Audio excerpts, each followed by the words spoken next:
रहीम students, last हमने chapter 18 finish कर लिया था। नेक्स्ट हमारा chapter 19 dawn of modern physics.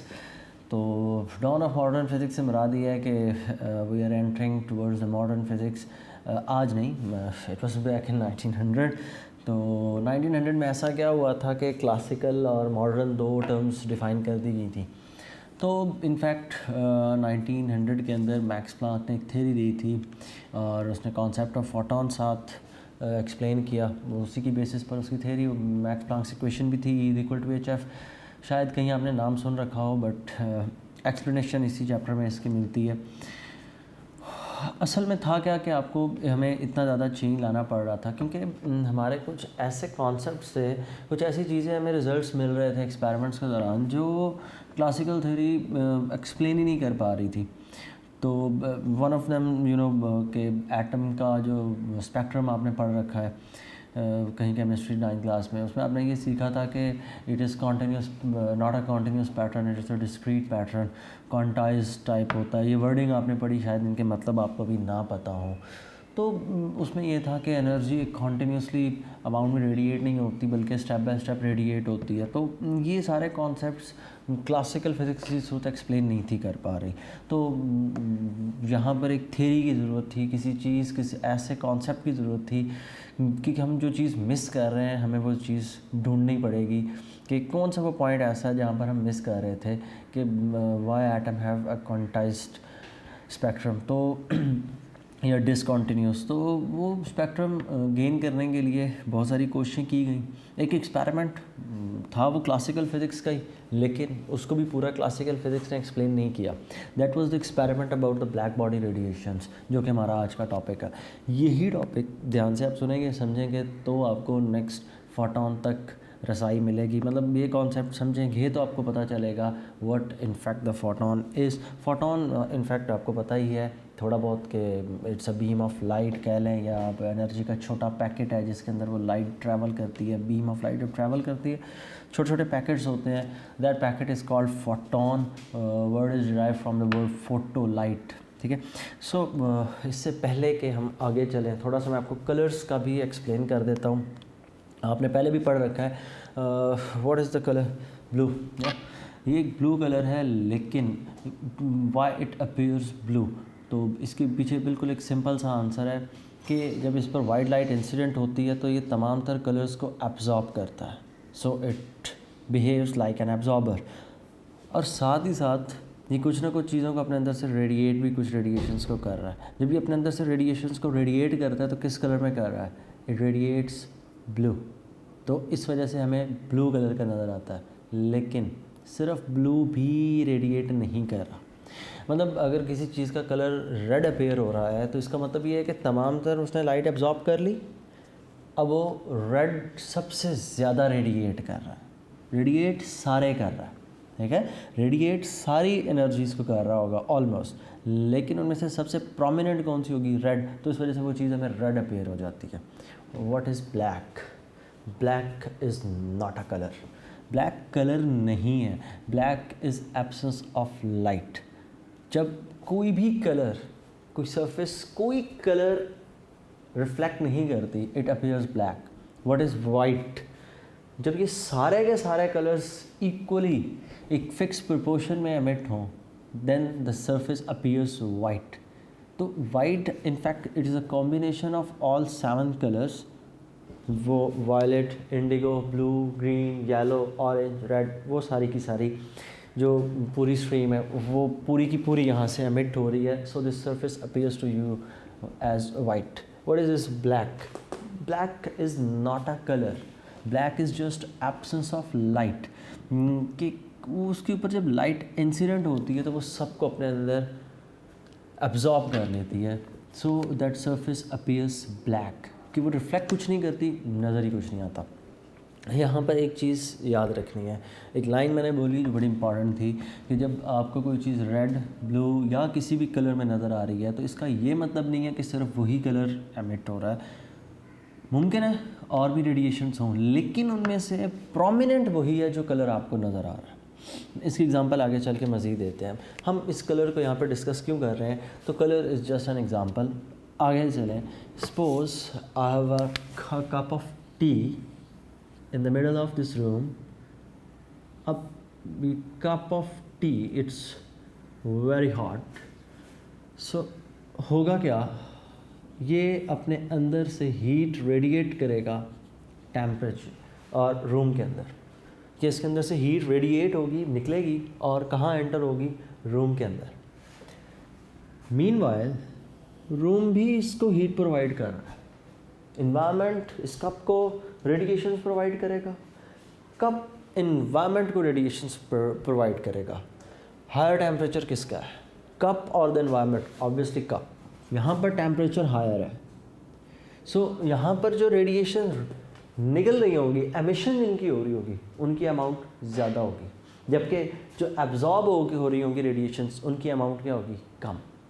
और यूँ थोड़ी देर अगर ऐसा सिलसिला चलता रहे कि एक चीज़ में से रेडिएशन निकल ज़्यादा रही हैं, एंटर उसमें कम हो रही हैं, तो थोड़ी देर बाद एक ऐसा इक्विलिब्रियम अटेन हो जाएगा जब दोनों बॉडीज़ के दरमियान में टेम्परेचर इक्वल हो जाएगा। ऑब्वियसली ये जो इसमें से रेडिएशंस निकल रही हैं, ये किस फॉर्म में होंगी, in the form of heat.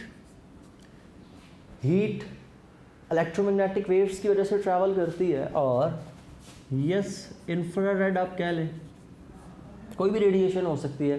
मैं कह देता हूँ इंफ्रारेड रेडिएशन निकल रही है उस कप में से।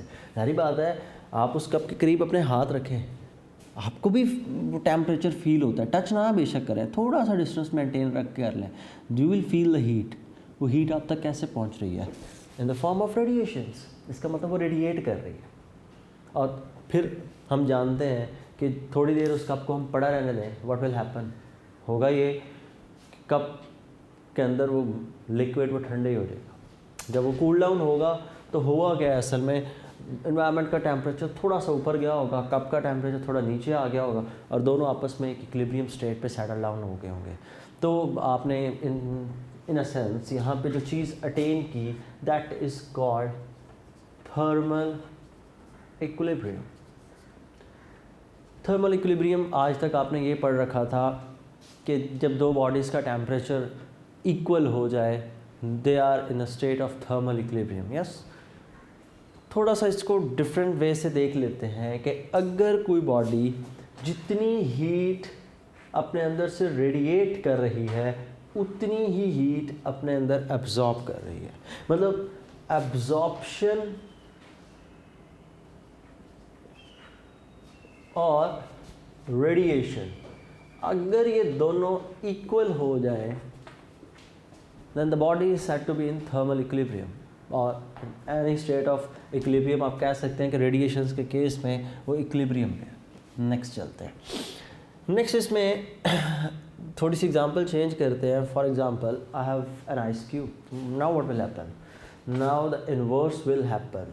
अगर मेरे पास एक आइस क्यूब हो तो उसको अगर हम यहाँ पर यूँ रखें, now it's inverse will happen, कि अब बजाय इसके कि आइस का टेम्परेचर चेंज बिल्कुल होगा, आइस का टेम्परेचर क्या होगा, पहले हो ये रहा था कि कप रेडिएट करता था ज़्यादा अमाउंट एनवायरनमेंट के अंदर, जबकि एनवायरनमेंट जो प्रोवाइड कर रहा था कप को वो बहुत कम था। सॉरी, यहाँ पर क्या होगा, एनवायरनमेंट इस आइस क्यूब को रेडिएशंस प्रोवाइड करेगा, लेकिन ज़्यादा अमाउंट में, because temperature of the environment is higher, temperature of the ice is lesser. ये भी रेडिएशन शो तो करेगा लेकिन कम करेगा। व्हाट विल हैपन, होगा ये, जो रेडिएशंस को ज़्यादा एब्जॉर्ब कर रहा है उसका टेम्परेचर बढ़ेगा, और आइस का टेम्परेचर बढ़ते बढ़ते इट मेल्ट्स डाउन, और जब ये मेल्ट हो जाएगी तो कहीं ना कहीं थोड़ी देर बाद थर्मल इक्विलिब्रियम अटेन हो जाएगा, और थर्मल इक्विलिब्रियम अटेन हो जाने पर जितनी रेडिएशंस ये एब्जॉर्ब कर रहा है उतनी ही रेडिएशंस को ये एमिट कर रहा होगा, उनको रेडिएट कर रहा होगा। Next, human body. What is a human body? We are also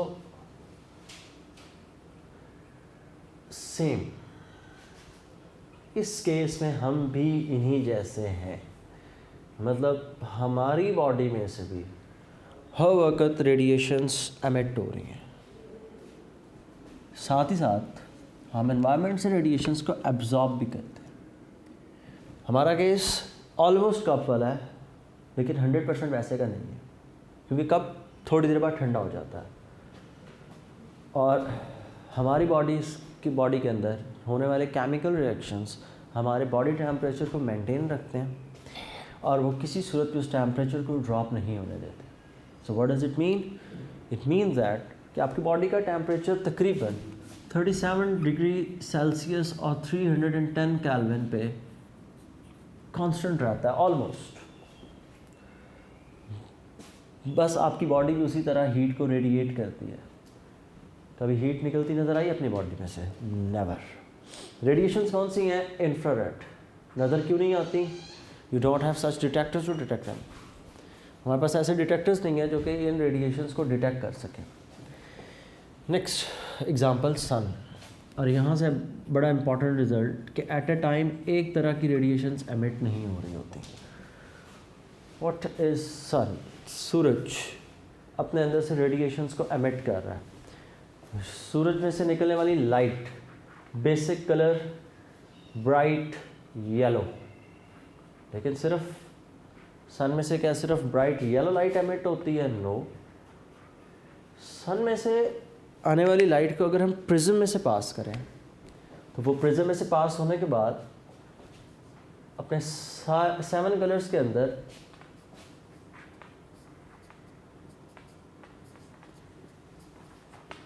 अपने सारे के सारे 7 कलर्स के अंदर स्प्लिट हो जाती है, डिस्पर्शन ऑफ लाइट। तो अगर ये सारे कलर्स भी मौजूद है then why sun appears to be bright yellow. Next इसमें बड़ा इंपॉर्टेंट क्वेश्चन राइज होता है कि सन में से तो अल्ट्रा वायलेट रेडिएशंस भी एमिट होती हैं। Yes, we use them ultraviolet radiations, कि आजकल हम अपनी स्किन को प्रोटेक्ट करने के लिए यूवी क्रीम्स वगैरह बनाते हैं, तो इसका मतलब सन में से अल्ट्रा वायलेट रेडिएशंस भी निकल रही हैं। सन के ऊपर प्रोसेस चल रहा है फ्यूजन रिएक्शन। अगर फ्यूजन रिएक्शन सन पे चल रहा है तो ऑब्वियसली फ्यूजन रिएक्शन के नतीजे में एक्स रेज और गैमा रेडिएशंस भी एमिट होंगी। तो इसका मतलब सन में से एक तरह की रेडिएशंस तो नहीं निकल रही, लेकिन फिर भी हमें सन ब्राइट येलो क्यों अपीयर होता है? इसका आंसर वही लाइन जो आपको शुरू पर मैंने कही कि अगर कोई बॉडी रेड अपीयर हो रहा है, इट डजंट मीन उसमें से सिर्फ रेड लाइट रिफ्लेक्ट होती है। इसका मतलब ये है कि सारे के सारे कलर्स एमिट हो रहे हैं, लेकिन उनमें से प्रोमिनेंट कौन सा है? The only the red one. ठीक, प्रोमिनेंट इसलिए कि उसकी अमाउंट ज़्यादा है। अगर कोई चीज़ ब्लू अपीयर हो रही है, डजंट मीन इट्स ब्लू, उसमें से सारी की सारी लाइट्स एमिट हो रही होंगी, लेकिन उनमें से प्रोमिनेंट कौन सी होगी? The one which is blue.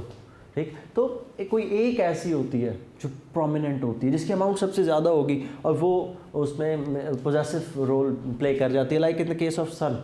तो सारी रेडिएशन निकल रही हैं, लेकिन प्रोमिनेंट कौन सी है? Bright yellow. तो सन अपीयर होता है हमें ब्राइट येलो, डजंट मीन कि सन है ही येलो। अब ऐसे भी तो स्टार्स हैं जो जिनका टेम्परेचर बहुत ज़्यादा 60,000 kelvin, in which colour do they appear? Blue. तो इसका क्या मतलब हुआ? क्या उनमें से बाकी रेडिएशन एमिट नहीं होगी? Yes, they will emit the radiations, लेकिन उनमें से प्रोमिनेंट जो सबसे ज़्यादा होगी उसका कलर डोमिनेंसी क्रिएट कर देगा। नेक्स्ट इसमें एक बड़ा इंपॉर्टेंट टेम्परेचर का इफ़ेक्ट क्या है इनफैक्ट वेवलेंथ के ऊपर, ये बड़ी इंपॉर्टेंट चीज़ है। तो ये बात भी आपने पहले पढ़ रखी है, temperature and wavelength both are inversely related, कि आप टेम्परेचर जितना बढ़ाते जाते हैं वेवलेंथ उतनी कम होती चली जाती है। नेक्स्ट इसमें एक एग्ज़ाम्पल है, और वो एग्ज़ाम्पल आपकी बुक पे गिवन है on the basis of platinum. Platinum wire को हीट करें, तो अगर प्लैटिनम वायर को हीट किया जाए, सबसे पहले आप उसका कलर वैसे आपको रूम टेम्परेचर पे मिलता है वाइट, उसको वाइट गोल्ड भी कहा जाता है ना। So at 500 degree Celsius platinum appears red. अब सबसे पहले जो कलर शो हुआ वो शो कौन सा हो रहा है? Red colour. रेड कलर की वेवलेंथ सबसे ज़्यादा है, रेड कलर की वेवलेंथ सबसे ज़्यादा, वायलेट कलर की वेवलेंथ सबसे कम। इस बात का मतलब ये है कि रेड की वेवलेंथ आपको कुछ यूँ अपीयर होगी, जबकि वायलेट कलर के लिए आपको वेवलेंथ कुछ यूँ अपीयर होगी। ये जो डिस्टेंस है इसमें आपको थोड़ा सा चेंज मिलेगा। रेड की वेवलेंथ होती है अबाउट 700 नैनोमीटर्स, जबकि वायलेट कलर की वेवलेंथ अबाउट 400 नैनोमीटर्स। तो सबसे पहले रेड अपीयर होने का मतलब क्या है कि सबसे बड़ी वेवलेंथ सबसे पहले अपीयर हुई, उसका टेम्परेचर क्या था, सबसे कम। अब आप टेम्परेचर को इंक्रीज़ करें, you will note a change. What change? जब टेम्परेचर 700 डिग्री सेल्सियस पे जाता है, platinum changes its colour to cherry red. Cherry red colour होने का मतलब क्या है? ब्राइट रेड आ गया और वेवलेंथ पहले से थोड़ी सी कम हो गई है। नेक्स्ट, आप इसको मज़ीद हीट करें, दिस इज़ 900, उसके बाद 1100 पे इसको मज़ीद हीट करें तो 1100 डिग्री सेल्सियस पे इट अपीयर्स ऑरेंज।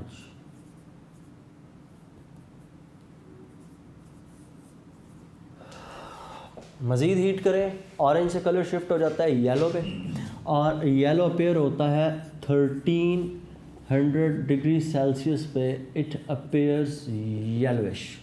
अब एक चीज़, एक ट्रेंड नोट करें, रेड की वेवलेंथ सबसे ज़्यादा, उसके बाद चेरी रेड की वेवलेंथ पहले से थोड़ी कम, ऑरेंज की वेवलेंथ और कम, येलो की वेवलेंथ बहुत ही कम।